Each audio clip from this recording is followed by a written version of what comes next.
नमस्कार दोस्तों, स्वागत है आपका एक और नई वीडियो में। बात करेंगे एचएसएससी अपडेट्स के साथ। चार मुख्य मुद्दों पे बात की जाएगी। ग्रुप डी भर्ती 4246 पदों के बारे में, जेबीटी डीबी ऑफलाइन की जो मांग उठाई जा रही है, 13 ग्रुप्स और साथ में जो है सीईटी कोर्ट केस के बारे में।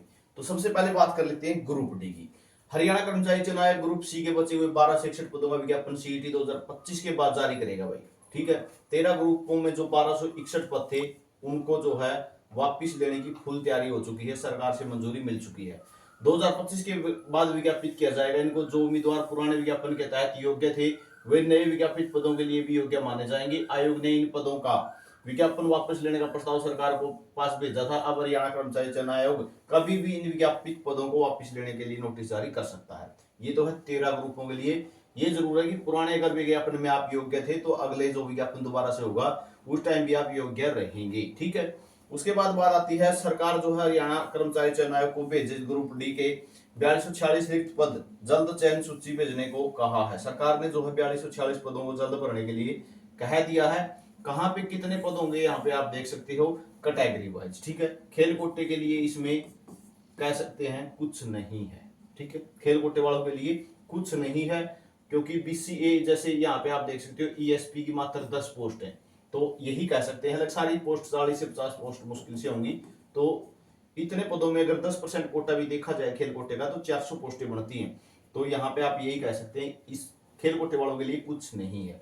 उसके बाद बात आती है पीआरटी की। ठीक है, पीआरटी के उम्मीदवारों की जो है, पहले तो मैं एक बार ग्रुप डी की चर्चा यहाँ पे कर लेता हूँ 4246 पदों के बारे में। ठीक है, तो 4246 पद जो ये भरे जाएंगे, यहाँ पे जिन्होंने सीईटी दिया हुआ है, ग्रुप डी का जो आपका स्कोर है, ठीक है, उसी स्कोर के बेस पे इसमें सिलेक्शन आपका मिलेगा।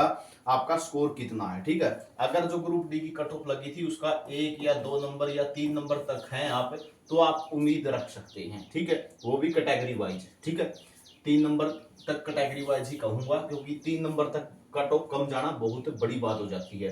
तो यहाँ पे आप उम्मीद रख सकते हैं। फार्म उन्हीं से भरवाए जाएंगे जिन्होंने सीईटी दिया था पिछला ग्रुप डी का। ठीक है, उन्हीं का सिलेक्शन इसके अंदर किया जाएगा, भर्ती निकाली जाएगी, फार्म भरवाए जाएंगे इनको। ठीक है, और जो जिसने जो अपना ओएससी डीएससी का जो सर्टिफिकेट नहीं बनवाया है सी कैटेगरी से, वो अपना जरूर बनवा ले। ठीक है, उसके बाद बात आती है जेबीटी के रिजल्ट की। ठीक है, जेबीटी का रिजल्ट जो डीवी के लिए जारी कर दिया गया है। डीवी ऑफलाइन की मांग की जा रही है। कल ही एक वीडियो डाली थी रिजल्ट के बारे में, तो बहुत से कैंडिडेट कह रहे थे कि ऐसा कुछ नहीं होगा। मैंने बताया क्या था उसके बारे में बात कर लेता हूं। मैंने बताया क्या था, मैंने बताया था कि जो जेबीटी की डीवी है वो फिलहाल जो एचएसएससी ने कहा है उसके अनुसार जो है वो ऑनलाइन होगी। और ऑनलाइन होने के बाद क्या होगा, ऑनलाइन डीवी करा ली जाएगी और ऑनलाइन डीवी के बाद फाइनल लिस्ट जारी कर दी जाएगी। ठीक है, फाइनल लिस्ट आपकी जारी कर दी जाएगी। वो फाइनल लिस्ट जो आपकी डीएससी में जाती है। ठीक है, डीएससी के अंदर जाती है, डायरेक्टोरेट ऑफ स्कूल एजुकेशन। तो वहां पे जाएगी। वहां पे जाने के बाद क्या है, आपको बुलाया जाएगा वहां पे और आपकी डीवी करवा ली जाएगी। वो दोबारा से आपके चेक करेंगे और फिर आपको स्कूल भरने का ऑप्शन दिया जाएगा। आपसे चॉइस मांगी जाएगी। मेवात के जो स्कूल हैं उनकी लिस्ट जारी कर दी जाएगी कि इन स्कूलों में जेबीटी की सीटें खाली हैं, तो आपसे स्कूल भरवा लिए जाएंगे और स्कूल आपको फिर बाद में अलॉट कर दिए जाएंगे। प्रोसेस ये होगी। तो कुछ कैंडिडेट कमेंट कर रहे थे कि नहीं डीवी के लिए बुलाएंगे, ऐसा कुछ नहीं है। ठीक है, यहाँ पे आप देख भी सकते हो, स्पष्ट लिख दिया गया है। पीआरटी पदों के लिए दस्तावेज जांच के लिए उम्मीदवारों के रोल नंबर जारी कर दिए गए हैं। आयोग ने कहा है कि दस्तावेज उम्मीदवारों के आवेदन भरते समय जो अपलोड किए गए थे डॉक्यूमेंट, उन्हीं के बेस पे जो है दस्तावेजों की जांच होगी। किसी भी उम्मीदवार को आयोग मुख्यालय नहीं बुलाया जाएगा। यानी डीवी जो है आपकी वो आपकी ऑफलाइन ही रहेगी। ठीक है, अब बात आती है ऑनलाइन डीवी की, जो ऑनलाइन ही रहेगी। ऑनलाइन डीवी के एचएसएससी ने कहा है, बच्चे मांग कर रहे हैं कि ऑफलाइन डीवी हो। ठीक है, आपकी डीवी ऑनलाइन रहेगी लेकिन बच्चे मांग कर रहे हैं कि ऑफलाइन हो। ये मांग जो है ये बिल्कुल सही है भाई, बिल्कुल जायज है ये मांग आपकी। क्यों? क्योंकि 25,000 जो सिलेक्ट हुए हैं, ठीक है, 25,000 जो सिलेक्ट हुए हैं, बहुत सारे कैंडिडेट मिलेंगे इसके अंदर। जेबीटी वाले बहुत सारे कैंडिडेट मिलेंगे जो हरियाणा के अंदर कलरक लग चुका है। ठीक है, हरियाणा के अंदर इस साइड कलरक लग चुका है, वो मेवात में जाने की चाहत नहीं रखेगा जेबीटी के लिए। ठीक है, बहुत सारे तो ऐसे हैं, मैं कहूंगा कि ग्रुप डी में भी अगर लगे हुए हैं, ठीक है, डिस्ट्रिक्ट होम डिस्ट्रिक्ट में लगे हुए हैं, तो वो जेबीटी के लिए मेवात कैडर में बहुत कम ही जाएंगे। ठीक है, 50-50 चांस है कि वो वहां पे जाएं जेबीटी पोस्ट के लिए। तो जो पटवारी हैं, ग्राम सचिव है, या 25,000 में जो लग चुके हैं, ग्रुप सी की पोस्टों पे लग चुके हैं, बहुत कम चांस है कि वो मेवात में जाएं। तो ये ऑफलाइन डीवी की जो मांग आपकी है वो बिल्कुल जायज है, क्योंकि यहाँ पे बच्चे लगभग आप कह सकते हैं 200 के लगभग, तो 200 से प्लस भी कह सकते हैं, ऐसे कैंडिडेट जरूर मिलेंगे आपको जिनका डीवी में नाम आया हुआ है, और हो सकता है वो फाइनल लिस्ट में भी आ जाएं। वो सीटें दोबारा बेकार चली जाएंगी, क्योंकि वो ज्वाइन तो करेंगे नहीं। ठीक है, वो सीटें क्या चली जाएंगी, बेकार चली जाएंगी। लेकिन आपको मैं बता देता हूं, जो अभी करंट सिचुएशन बनी हुई है, भारत और पाक के जो तनाव के बीच में जो सिचुएशन बनी हुई है, उसको देखते हुए लगता नहीं कि डीवी आपकी ऑफलाइन के लिए एचएसएससी जो आपको बुलाएगा।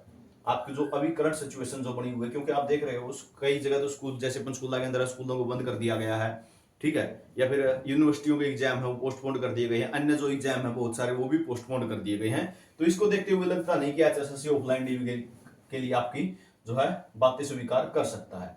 तो मेरी तरफ से यही जानकारी आपके लिए रहेगी। बाकी बात कर लेते हैं सीईटी 2025 के बारे में। तो सीईटी 2025 के लिए जो है सीईटी का रोक को लेकर फर्जी पोस्ट प्रसारित की जा रही है। हिम्मत सिंह जो चेयरमैन है एचएसएससी के, उन्होंने पोस्ट करके भी जानकारी दी है। कुछ सोशल मीडिया यूजर्स और यूट्यूबर सीईटी 2025 को लेकर कल माननीय पंजाब एवं हरियाणा हाईकोर्ट के द्वारा दिए गए आदेश को गलत रूप से प्रसारित कर रहे हैं, जिसमें सीईटी पर रोक लगाने की बात कही जा रही है। तो एक कोर्ट केस को लेकर जो है बहुत सारे यूट्यूबरों ने जो है ये बात कही है कि अभी सीईटी के लिए नोटिफिकेशन नहीं आएगा, कोर्ट केस का सटे हो गया है। तो उसको लेकर जो है चेयरमैन साहब ने ये पोस्ट करके जानकारी दी है कि ऐसा कुछ भी नहीं है, सीईटी पर कोई सटे नहीं है, नोटिफिकेशन किसी विषय में जारी किया जा सकता है। तो ये जानकारी चेयरमैन साहब ने खुद दी है। और मैं आपको बता दूं, अभी जो तनाव की स्थिति है उसके मद्देनजर हो सकता है सीईटी थोड़ा लेट जरूर हो जाए, लेकिन कोर्ट केस वाला सटे का कोई मैटर नहीं है कि कोर्ट केस की वजह से सीईटी के नोटिफिकेशन पे सटे हो। तो आप सभी के लिए ये जानकारी रहेगी। जेबीटी के लिए जो ऑफलाइन डीवी की आप मांग कर रहे हैं वो आपकी जायज है, हम भी समझते हैं, लेकिन अभी स्थिति को देखते हुए ये मुश्किल है। ठीक है, बाकी कोशिश करते रहें। अगर कुछ हो जाए तो यही कहूंगा कि 200 प्लस सीटें आपकी जो है बच जाएंगी, 200 प्लस सीटें आपकी बच जाएंगी, क्योंकि वही बच्चे रिपीट होने हैं जो 25,000 में थे। तो ये जानकारी आप सभी के लिए रहेगी। चैनल को सब्सक्राइब जरूर कर लेना, साथ में जो है वीडियो को शेयर कर देना।